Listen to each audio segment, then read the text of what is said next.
Infor Factory Track for CSI, start machine and end machine. To report machine hours and quantities against a job operation, the shop floor start machine and end machine features are used. To start the start machine and end machine processes, from the Factory Track shop floor's Work Center navigation homepage, click on the Labor category group menu. Then click on the start machine or the end machine icons. Note that the order of the features within the Labor menu is configurable. To start machine operations for a job, the shop floor start machine feature is used.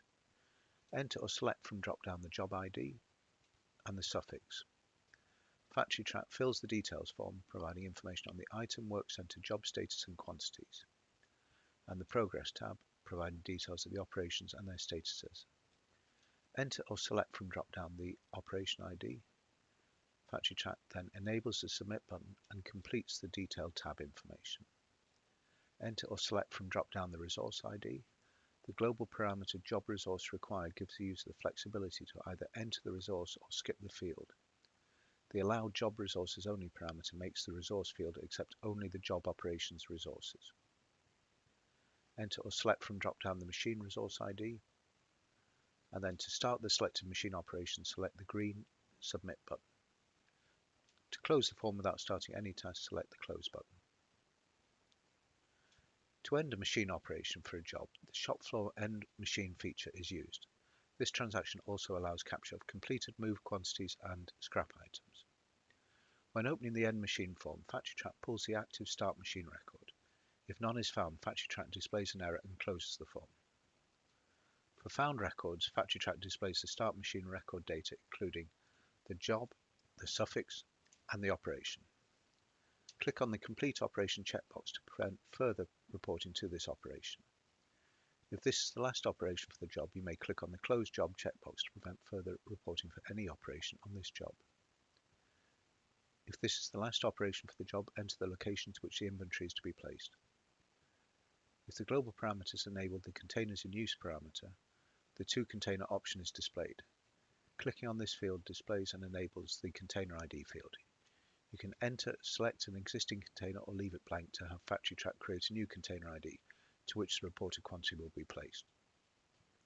Enter the good quantity, which defaults the move quantity, which can also be updated. The Details tab displays the data tied to the current machine transaction record. The Active Labor Transactions tab is enabled if the Complete Operation or Close Job option is selected and Factory Track determines that an active record is open for the same operation and/or job. The user is presented an error message and the details of the active labor transaction is displayed to allow the user to connect with the other employee to resolve the conflict. The Progress tab provides detail regarding all the operations for the job. The Scrap tab allows the user to report scrap quantities and reasons. If this is the last operation and if your item is lot and/or serial controlled, the Lot Serial tab is available for selection and enables the fields required for entry. If your item is lot tracked, enter or select from drop-down of pre-assigned lot ID or click on the Generate Lot button to have Factory Track create a new lot based on any prefix format defined for the item. If the item is serial tracked, the unassigned serial numbers field is populated with the number of items requiring assignment.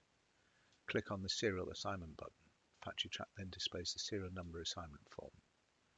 Enter or select the serial number for the serial entry field, or select serial numbers from the serial grid for pre-assigned serial numbers, or click on the Generate button to have Factory Track create new serials.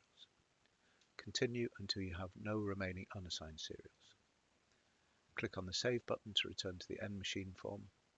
The unassigned serial number now reflects 0 as well.